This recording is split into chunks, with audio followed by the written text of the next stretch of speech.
Hey everyone, welcome to another deep dive. Yeah, thanks for having me. Today we're going to be talking about a book that's been making some waves outlive, The Science and Art of Longevity by Peter Attia. Have you had a chance to check it out yet? Oh yeah, I actually just finished it and I'm excited to talk about it. Yeah, it's a pretty dense book. I'll say that right off the bat. It is. But super interesting and I think really important for anyone who wants to live a longer and healthier life. Absolutely. So just to kind of set the stage for our listeners, Attia really challenges the way we traditionally think about medicine. Yeah.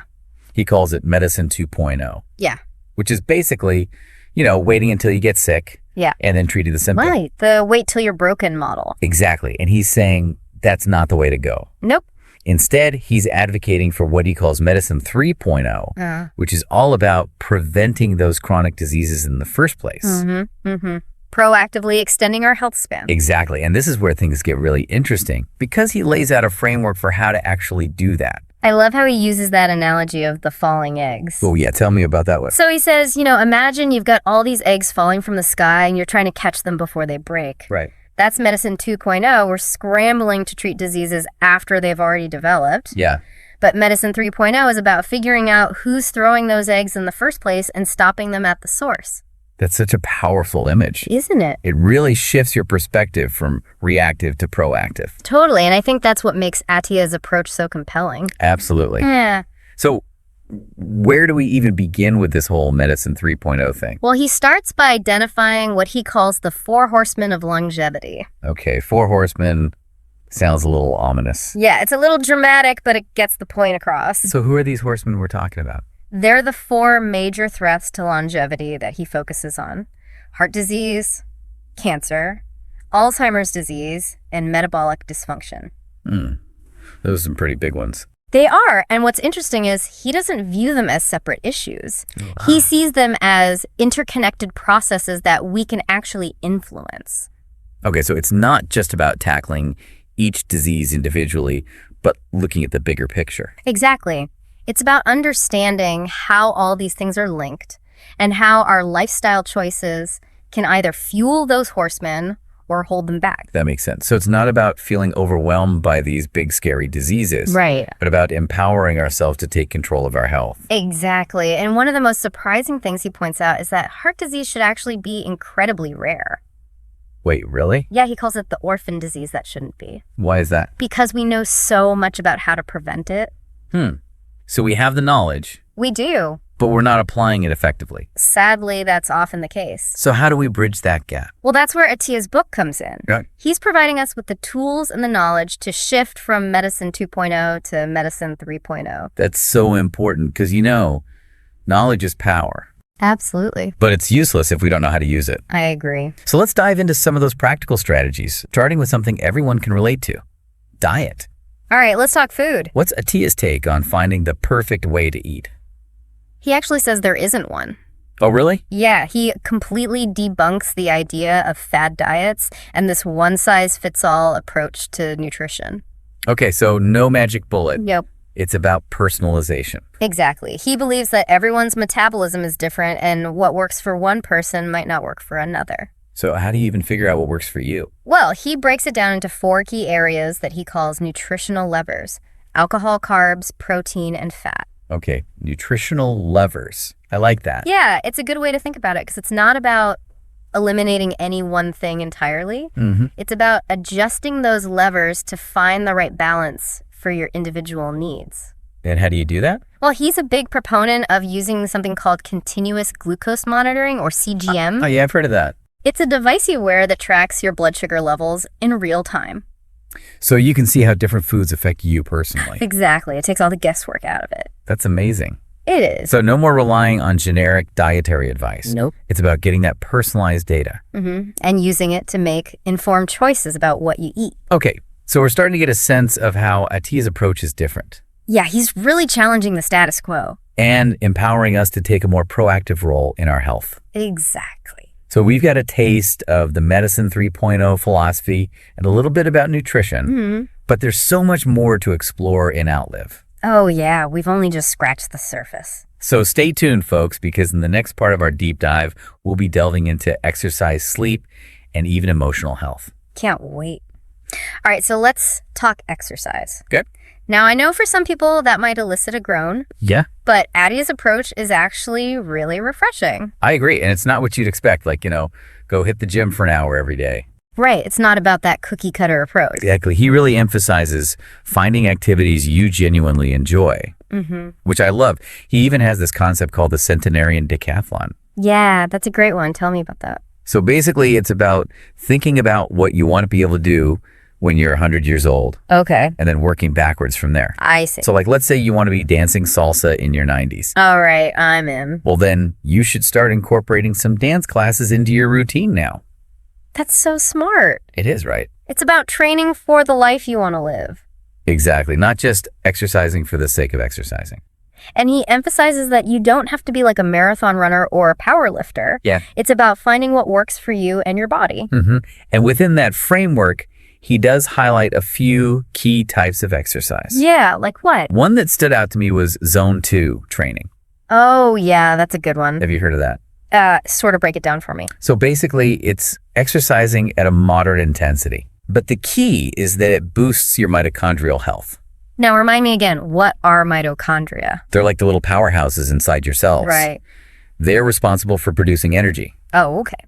And Zone 2 training makes those powerhouses more efficient. Which is crucial for, Everything, right? yeah, for overall well-being and longevity. So it's like upgrading your engine for the long haul. I like that analogy. So we've got Zone 2 training. Mm-hmm. What else does Attia recommend? Well, strength training is a big one, obviously. Right. Important for maintaining muscle mass and bone density as we age. Absolutely. But he also emphasizes something that often gets overlooked. Stability training. Stability training. What's that? It's about building strength and flexibility and balance Oh, okay. to help prevent injuries. That makes sense. So, you could have all the strength in the world. Yeah. But if you can't bend over to tie your shoes without throwing your back out, Right. what good is it? That's a great point. It's like he's saying, build a strong house, but don't forget the foundation. Exactly. Okay, so we've talked about nutrition. We've talked about exercise. What about sleep? Oh, sleep is huge for Attia. Yeah. He considers it one of the most powerful tools we have for longevity. It's interesting because he even talks about his own struggles with sleep. Oh, yeah. Back when he was a surgeon working crazy hours. Yeah, he was burning the candle at both ends. And it really took a toll on his health. It did. And I think that personal experience makes his advice all the more relatable. I agree. It does. He's not just preaching from some ivory tower. Right. He's been there. He struggled with it himself. And what's really fascinating is the connection he makes between sleep and heart health. Yeah, that was eye-opening for me, too. Like, seriously, I knew sleep was important, but I had no idea it was that crucial for your heart. He even says that just one night of bad sleep Oh, wow. can negatively impact your cardiovascular system. Okay, I'm definitely prioritizing sleep from now on. So we've got nutrition, exercise, sleep. Right. What about the mental and emotional side of things? Oh, that's where it gets really interesting. Yeah. Attia doesn't just focus on the physical aspects of longevity. He dives deep into the importance of emotional well-being Absolutely. and how it impacts our overall health. I loved how open he was about his own struggles with anger Oh, yeah. and how that led him to seek help and really understand himself better. Right. He even admits to having been a world-class jerk at times.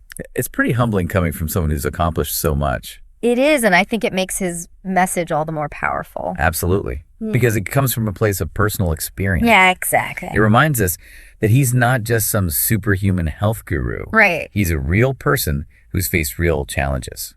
And what was his big takeaway from all that? Well, he realized that all the longevity hacks in the world wouldn't matter if he wasn't happy and fulfilled. Right. He saw how his own emotional health was impacting his relationships. Yeah. And his ability to just enjoy life. So it's not just about living longer. Exactly. It's about living better.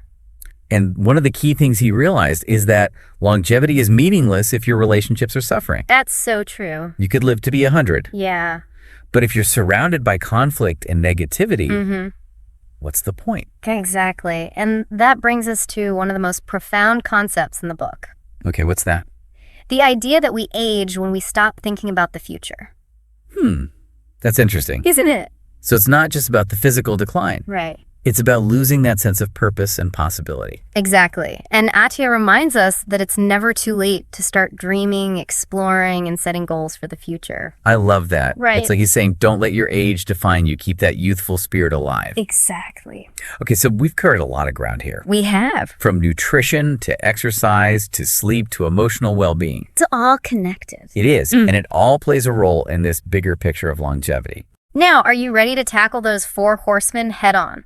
Let's do it. I'm ready to learn how to fight back and reclaim my health span. Okay, so we've got a good foundation now. Yeah, we've talked about the big picture of Medicine 3.0. Right, and how to optimize things like nutrition, exercise, and sleep. Exactly. But now it's time to face those 4 horsemen head on.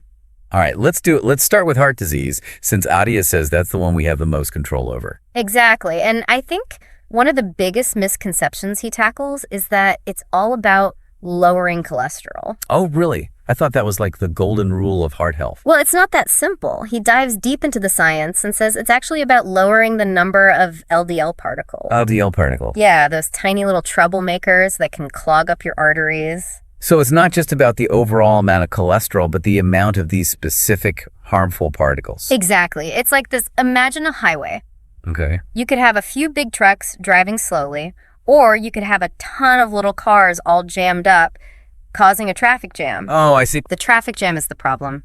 Just like too many LDL particles are the real issue for your heart. That's a great analogy. Yeah, So yeah. how do we clear the traffic, so to speak? Attia gets pretty specific here. Okay. He says we need to focus on a marker called ApoB, which tells you the total number of those LDL particles. APA, we got it. And he even suggests aiming for more aggressive targets than what's typically recommended. So he's not messing around when it comes to heart health. He's not, and it's not just about cholesterol either. What else is there? He talks about managing blood pressure, tackling inflammation, reducing oxidative stress. Wow. So it's a multi-pronged approach. It is, but the good news is we have a lot of tools in the toolkit to keep our hearts healthy. That's reassuring. Okay, so what about cancer? That one feels a little bit more out of our control. I hear you. Attia acknowledges the complexity of cancer, but he does offer some really interesting insights, particularly around prevention and early detection. Okay, I'm all ears. What's the connection between longevity and cancer prevention? One of the biggest things he emphasizes is the link between metabolic health and cancer risk. Oh, interesting. He points out that chronic inflammation, which is often tied to things like poor diet and lack of exercise, can actually create an environment where cancer cells thrive. So all those healthy habits we've been talking about, they're not just about living longer. They could actually help prevent cancer too. Exactly. It's like a domino effect. Taking care of your metabolic health can have a ripple effect protecting you from multiple threats. I like that domino effect. Okay, so what about early detection? Attia highlights some pretty cool advancements in something called liquid biopsies. Liquid biopsy. Yeah, these tests can actually detect cancer cells in your bloodstream, Wow. potentially before a tumor even forms. That's incredible. It's like having a super early warning system. It is, and it's really changing the game when it comes to cancer detection. Okay, so heart disease, cancer. Mm-hmm. What about the big one that everyone's afraid of? Alzheimer's. All right, Alzheimer's, admittedly, Attia says this is the toughest of the horsemen to tackle, but he doesn't want us to give up hope. Okay, good. I'm glad to hear that. He still offers a pretty comprehensive approach to mitigating risk. I'm listening. What kind of things can we do to protect our brains? He spends a lot of time talking about the ApoE gene, which is a big genetic risk factor for Alzheimer's. ApoE, okay. But he emphasizes that having that gene isn't a guarantee you'll get the disease. Oh, that's good to know. Yeah. So even if you have a genetic predisposition, there's still hope. Absolutely. Attia says there are things we can do to minimize the impact of that gene. And a lot of them come back to those fundamentals we've been discussing: heart health, metabolic health. All of that plays a role in brain health as well. So it's like a triple win. It is. Taking care of your heart and your metabolism also benefits your brain. Exactly. He also explores other factors that could influence Alzheimer's risk. Things like sleep quality, stress levels, even oral health. Wait, oral health, you mean like brushing and flossing? Yep, it all comes back to inflammation. Attia believes that chronic inflammation anywhere in the body, even in your gums, can contribute to a cascade of problems, including an increased risk of Alzheimer's. Wow, that really puts things in perspective. Every little thing we do for our health seems to be connected in some way. It really is. And finally, we come back to what Attia calls the root of so many problems, metabolic dysfunction. Right. It's like the foundation of the house again. Exactly. So how do we address that and prevent those dominoes from falling? Well, I guess it all circles back to what we've been talking about throughout this entire deep dive, right? Yes. Making smart choices about nutrition, getting regular exercise, prioritizing sleep, managing stress. It's about taking a holistic approach to your health and recognizing that all these different pieces are interconnected. It's like we're building a lifestyle of longevity brick by brick. Exactly. And remember, Attia says people age when they stop thinking about the future. Right. So keep dreaming, keep exploring, and keep those longevity goals in mind. I love that it's not just about living longer. It's about living better with purpose and passion. This deep dive has given me so much to think about. Thank you so much for breaking it all down and making it feel so doable. My pleasure. It's been a fascinating conversation and a great deep dive into Outlive. And to our listeners, we hope you feel empowered to start living the Outlive philosophy today. There's so much we can do to take control of our health and extend our health span. Until next time, keep those nutritional levers in check. Get moving and prioritize those zz's. And remember, you're never too old to dream big. See you next time on The Deep Dive.